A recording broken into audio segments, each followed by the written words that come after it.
Bienvenido a este video. Estaremos viendo las variables en Kotlin. Vamos a ver cómo funcionan los mismos. En primera instancia, para crear una variable podríamos utilizar la palabra reservada var y luego lo podemos poner el nombre de la variable. Generalmente utilizamos la nomenclatura camel case, el cual sería así, por ejemplo, mi variable. Entonces, si voy a poner una nueva palabra, pues comienza con mayúscula. Por ejemplo, puede ser mi variable nueva de paquete. Muy bien, como vemos, cada nueva variable, cada nuevo elemento o acá texto que queremos distinguir comienza con una mayúscula. Entonces, en mi caso, le voy a dejar mi variable y esta v pues sería mayúscula. Es para distinguir, no es obligatorio, solamente que forma parte de las buenas prácticas que generalmente deseamos en la programación. Luego ponemos el cual sería el símbolo de asignación en la mayoría de los lenguajes de programación. Entonces, este elemento, este operador de asignación nos posibilita, pues, acá darle un valor a esta variable. Y cuando ponemos directamente la palabra var y así, sin declarar el tipo de dato, lo que va a hacer el lenguaje es inferir el tipo de dato. Por ejemplo, generalmente entre comillas dobles utilizamos el texto y le puedo decir hola mundo. Entonces, ahora puedo hacerlo un poco más si desean. Ahora, pues ya tendría acá una variable declarada y lo que voy a hacer es imprimirlo en consola. Entonces, print, así para demostrar, y acá mi variable. Y ahora simplemente voy a correr el programa. Si observamos acá, vamos a ver que me está diciendo que falta acá, lo hemos borrado sin querer, pues las dobles comillas. Entonces, esto, por ejemplo, si no quieren equivocarse, así no quieren confundirse, ahora estaría hola mundo. Me está imprimiendo lo que estaría acá en consola, pues es esta variable. Si yo quiero saber el tipo de variable, lo vamos a colocar ahora. Por ejemplo, dos puntos y voy a comenzar a escribir aquello que nos va a posibilitar a nosotros a entender qué características tiene en cuanto al tipo. Entonces lo pongo dos puntos, otra vez dos puntos y lo pongo así, class.simple ahí name, como estamos viendo. Si ahora arranco, ya no me va a dar el valor de la variable, sino el tipo de dato. Muy bien, lo voy a hacer así un poquito más pequeño para continuar. Así que acá estaría string. Si yo le digo, por ejemplo, que quiero ahora ponerle un número, veamos que no estamos cambiando el tipo de dato, automáticamente lo va a inferir. Entonces pongo un número entero, así. Y ahora acá va a decir entero precisamente, como estamos viendo aquí. Muy bien, dice entonces entero. Y si pongo un decimal, así, ahora va a decir un double o un float. En este caso un double, un doble, un decimal. Y si lo pusiese directamente así true, sería un booleano. Entonces acá veríamos booleano o false. Enseguida vamos a especificar el tipo de datos. Entonces lo que nosotros queremos demostrar acá es que sin necesidad de colocar el tipo de dato, automáticamente va a inferir ya el programa. Entonces esto sería así directamente colocando pues el valor de mi variable.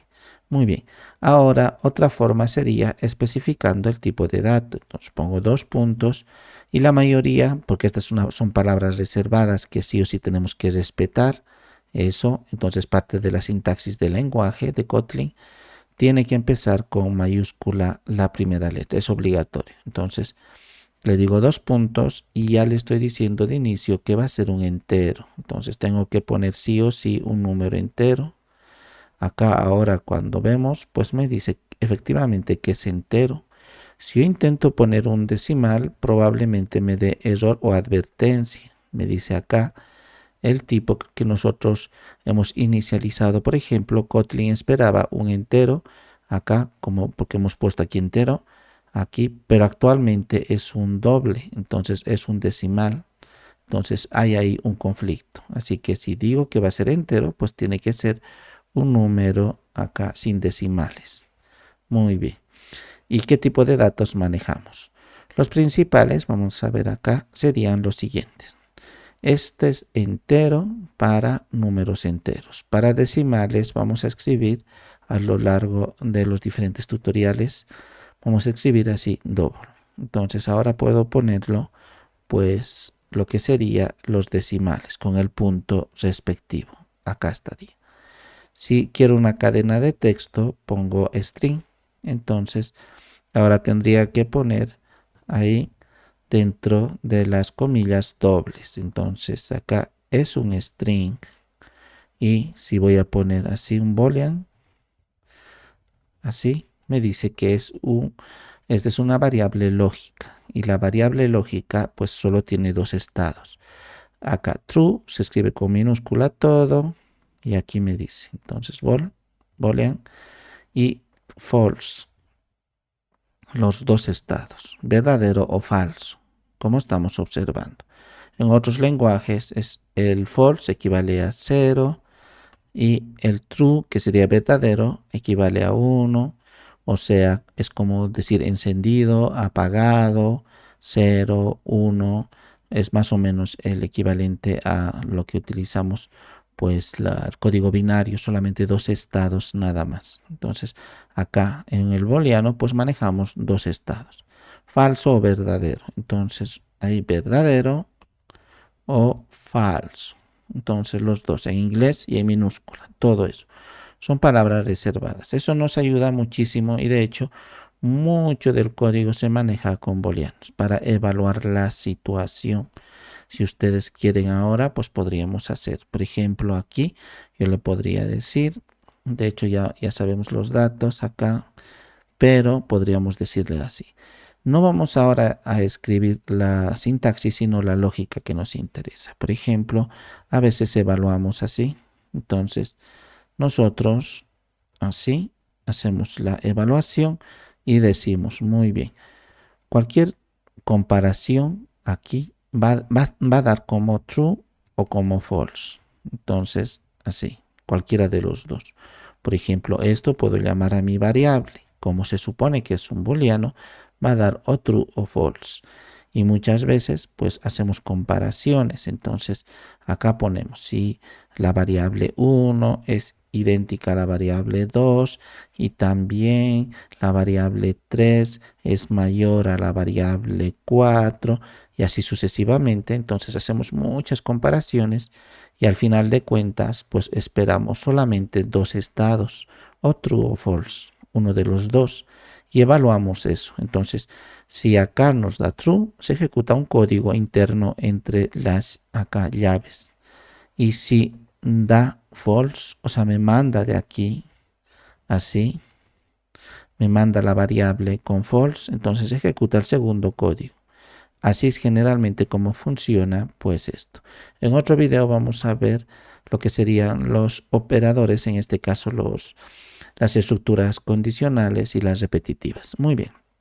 Pero por eso, como dijimos, pues muchos los manejamos así con dos estados, true o false. De eso se trata. Así. Y en nuestro caso estamos forzando pues esta variable, o sea, más que forzarlo, estamos aclarando que va a ser true. Ni siquiera necesitamos compararlo. En otros sí no vamos a aquí a hacerlo true, sino vamos a hacer las comparaciones como aquí acabamos de ver una variable, hacer la comparación con otro número, otro valor, otra variable y así sucesivamente.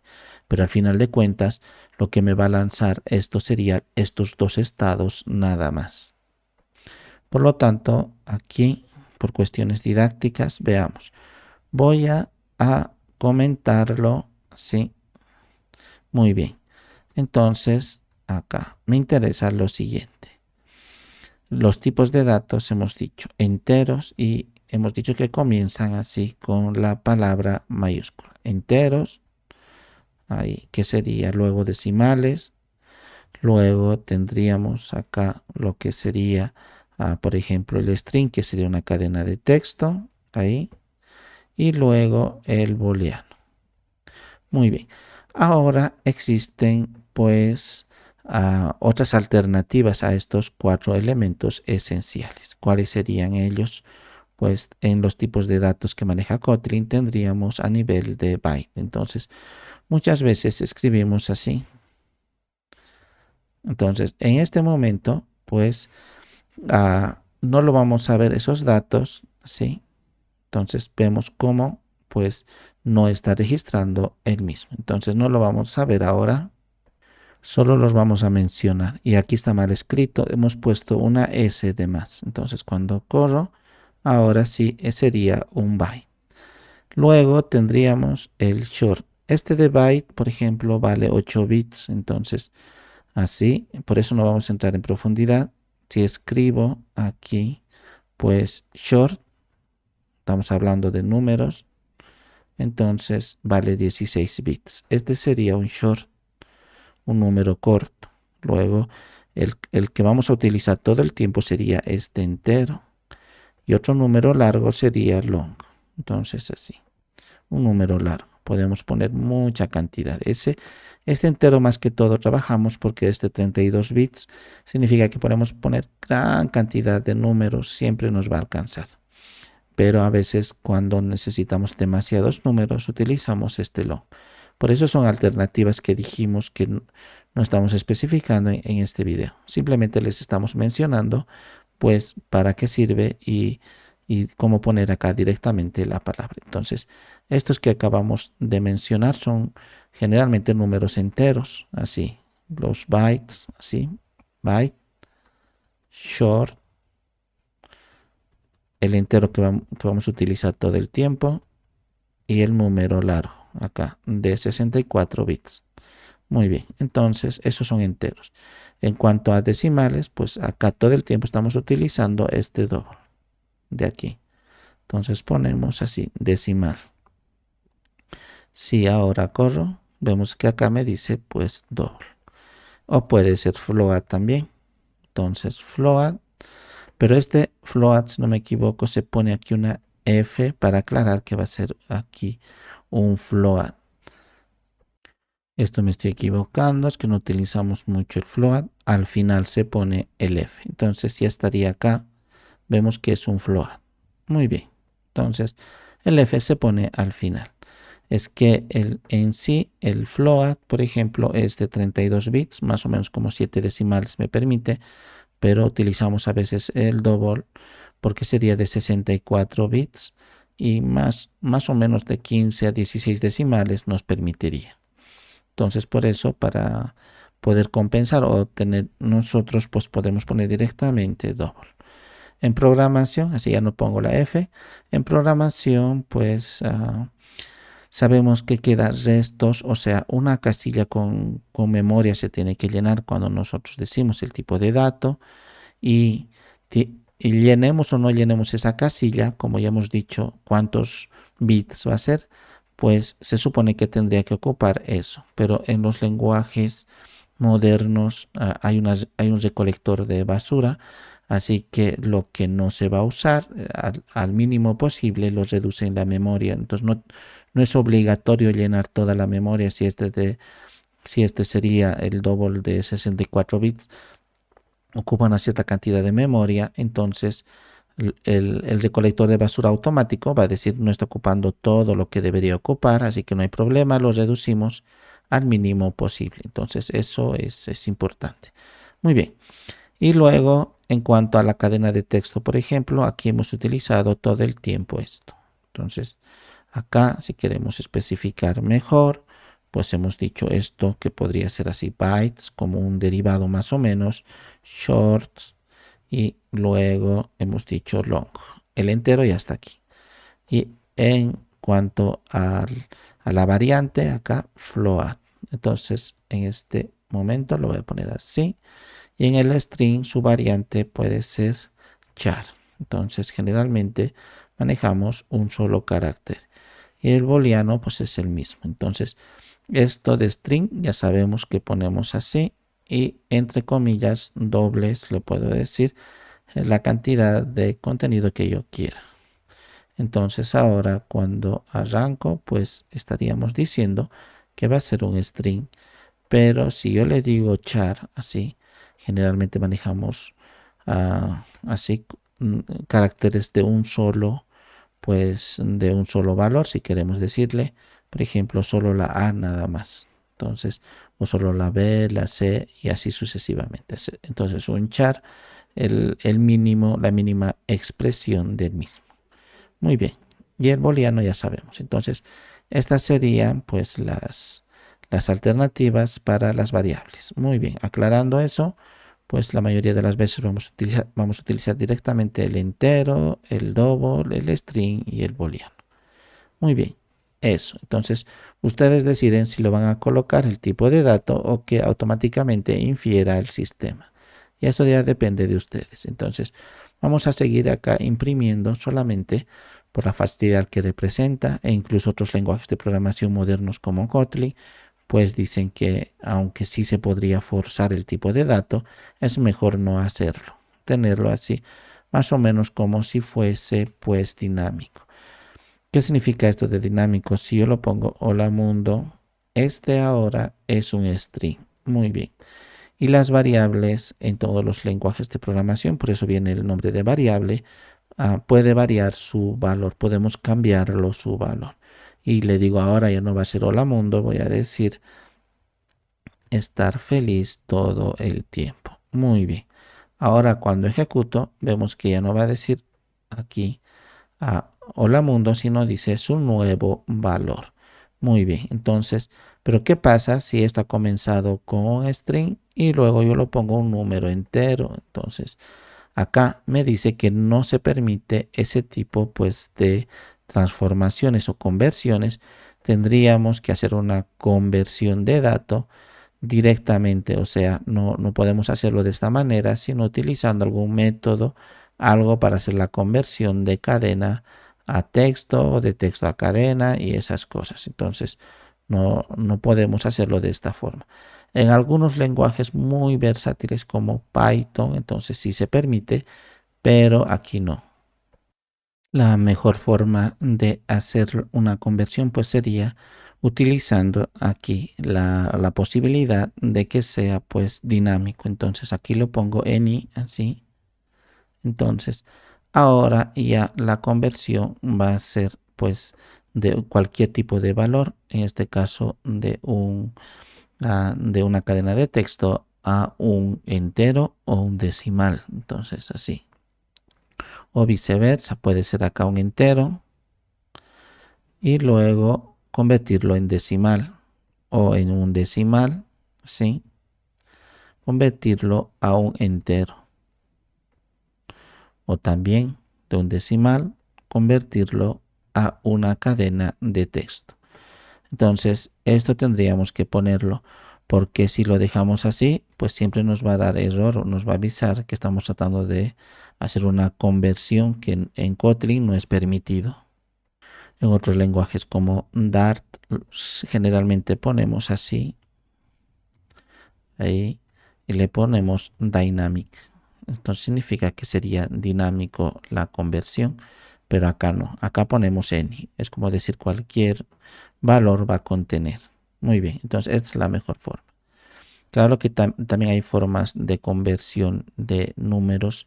En otro video vamos a ver de enteros a decimales y viceversa. Generalmente se usa así, punto to int. Y eso se aplica lógicamente a una variable. Entonces, por ejemplo, aquí a mi variable. Así se hace la conversión y se trabaja con esos números y todo lo demás. Aunque haya empezado con entero. Pero eso no lo vamos a ver ahora de esta forma. Muy bien. Hay una especie de dato bastante interesante que disponemos en Kotlin aquí. Sería así, veamos. Int y rango, como estamos viendo. Entonces, es un rango de números desde un determinado número, por ejemplo, del 5 pues hasta el 30. Entonces, este sería. Si ahora, lógicamente, imprimo, vamos a ver del 5 al 30. Pero esto es como hay números intermedios, es como si fuesen números intermedios desde el 5 hasta el 30. Para eso podría utilizarlo, no lo vamos a ver ahora, a profundidad, o en otro video lo vamos a hacer, voy a utilizar un método for each ahí. En otros videos de las estructuras repetitivas o bucles, ahí vamos a especificar. Entonces acá lo voy a decir que quiero que recorra. Y ahora sí, lo que va a recorrer pues sería aquí print. Y ahora quiero que imprima esto, por ejemplo. Entonces, así lo voy a hacer. Acá nos estamos equivocando, pues a mi variable tengo que buscarle el for each y decir que me lo imprima con esto. Entonces, ahora pues aquí no necesito este otro. Y si corro, vemos acá cómo va a estar esto. Si quiero para un salto de línea, estamos utilizando todo el tiempo este print. Si le aumento ln, ahora la impresión en consola pues sería con salto de línea. 5, 6, 7, desde el 5 hasta el 30, como hemos indicado aquí. Entonces, este sería una forma en la cual nosotros podríamos así poner datos consecutivos. Luego también otra manera pues sería utilizar, casi es lo mismo, así char range. Entonces, ahora en lugar de números, pues vamos a poner unos caracteres especiales. Entonces, en sí son unas comillas simples y por ejemplo desde la A, dos puntos hasta la Z, digamos. Entonces así. Ahora si imprimo, vamos a ver de la A hasta la Z me lo imprime. Muy bien, este sería como otro tipo de dato también. El int range y el chart range. Entonces, ahora esto lo voy a cerrar. Vemos que es muy fácil así trabajar con variables. Muy bien, vamos a seguir imprimiendo acá, así, mi variable. Muy bien. Otra de las cosas sería que puedo acá cuando voy a poner texto, hemos dicho pues un string, ¿sí? Vamos a poner las comillas doble, pero cuando quiero varios textos, así varias líneas de texto tipo formateado, entonces lo que voy a poner es así, pero doble. Entonces, así vamos a hacerlo 3 veces y aquí abajo 3 veces. Muy bien, por eso vemos que se autocompleta porque está entendiendo que voy a poner mucho texto. Digo, hola a todos mis amigos que están viendo este video sobre Kotlin. Muy bien. Entonces ahora cuando corro, vemos acá con ese formato de los espacios o saltos de línea. Claro que hubiésemos podido hacer eso de esta forma, como manejamos generalmente los textos. Así vemos que pues tienen que estar aquí. Por eso no se pone a punto y coma, porque el salto de línea representa eso. Entonces, así lo podemos poner. Y generalmente para los saltos de línea en la mayoría de los lenguajes de programación es una barra inclinada inversa y una n. Significa pues un salto de línea, y acá también podría poner otro y que esté en la misma línea y así. Entonces, de esta forma, ahora si yo corro, vamos a ver que es igual que el otro, muy similar. Acá, por ejemplo, no necesito ese espacio. Va a entender Kotlin que la n no está aquí adherida a la palabra, por ejemplo, video. Muy bien, ahora estaría idéntico a lo que hemos puesto las 3 comillas doble al principio y las 3 comillas doble al final. Entonces, cualquiera de los dos métodos es válido. Algo que debemos explicar es que a muchos de los lenguajes de programación se preocupan pues por los valores nulos. Entonces, si pongo acá mi variable y ahora otros lo ponen así, null, otros lenguajes nil, así, o nil, o algo que representa que todavía no se está inicializando. Si yo lo pongo así, por ejemplo, punto y coma, ahora trato, en este caso ni siquiera punto y coma, si trato de imprimir, me dice como que todavía no se ha inicializado. Entonces, necesitamos inicializarlo. Lo que puedo hacer, porque a veces lo hacemos así y esperamos el formulario que me envíe el dato. Entonces, cuando me envían, por ejemplo, ya me envían su nombre, pues en ese caso acá me dice que esta variable de aquí, el cual sería mi variable, pues todavía no se ha inicializado. Tenemos que poner algo que el lenguaje entienda que luego me van a enviar los datos, no ahora, no en este momento.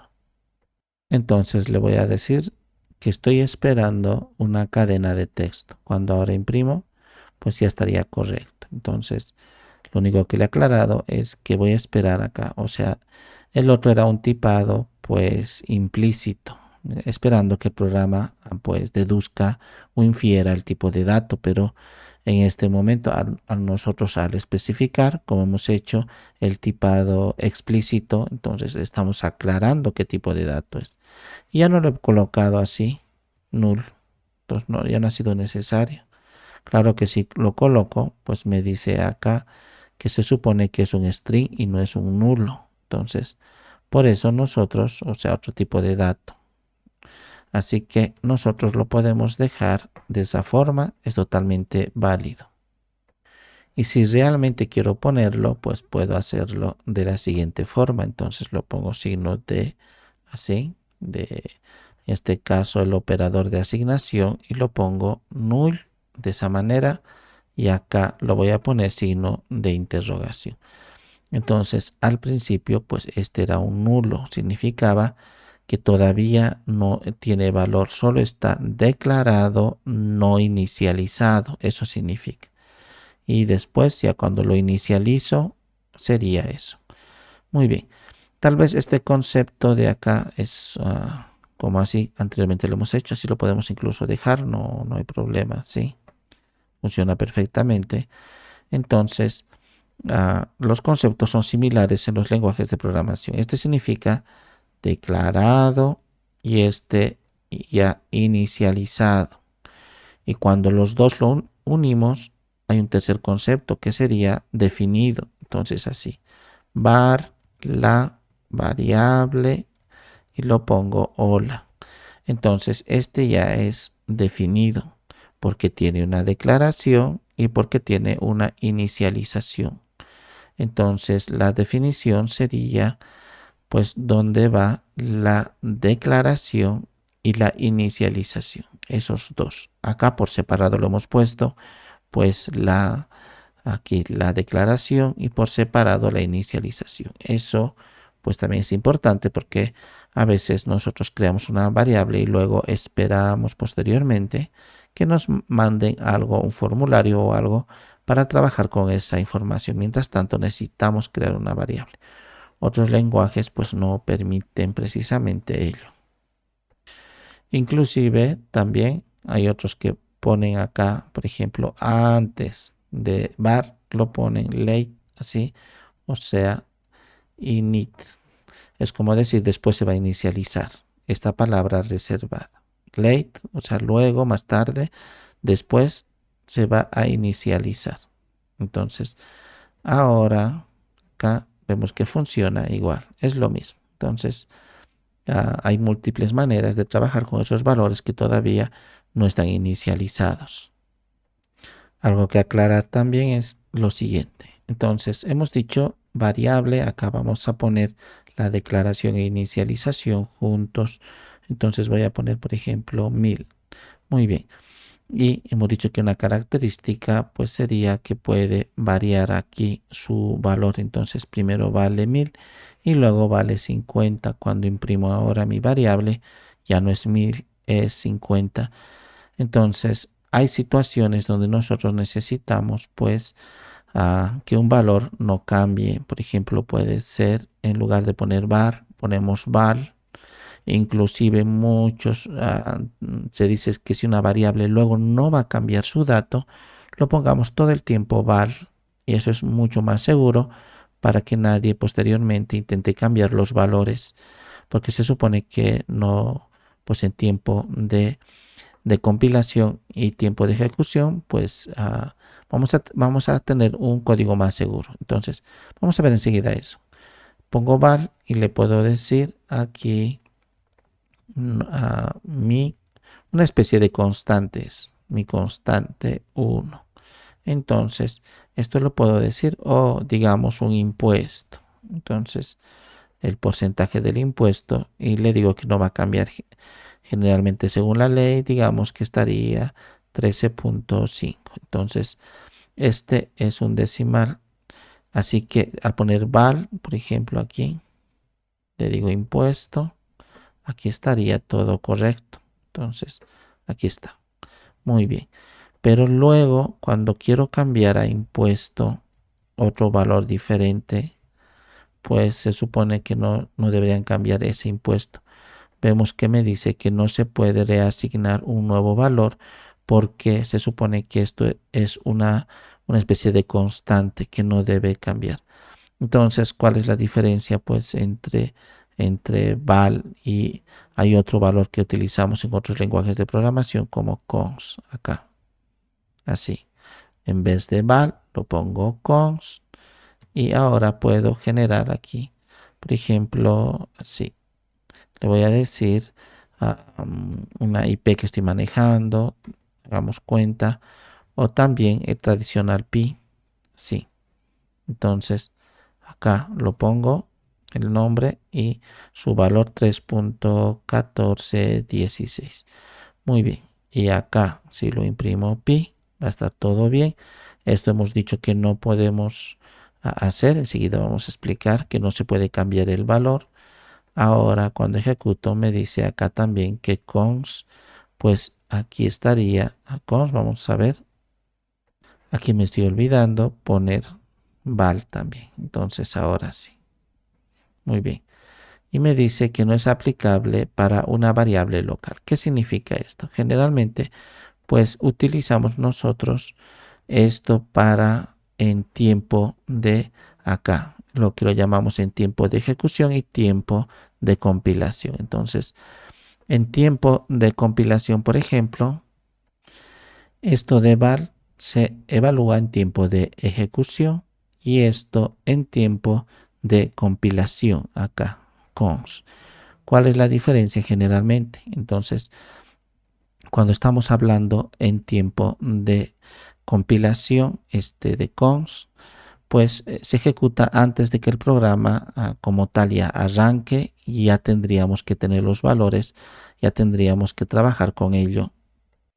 Lo vamos a poner así para aclarar mejor unos comentarios. Esto sería en tiempo de ejecución. Entonces, así. Y lo voy a poner acento. Y esto en tiempo de compilación. Muy bien, entonces, ¿cuál es la diferencia?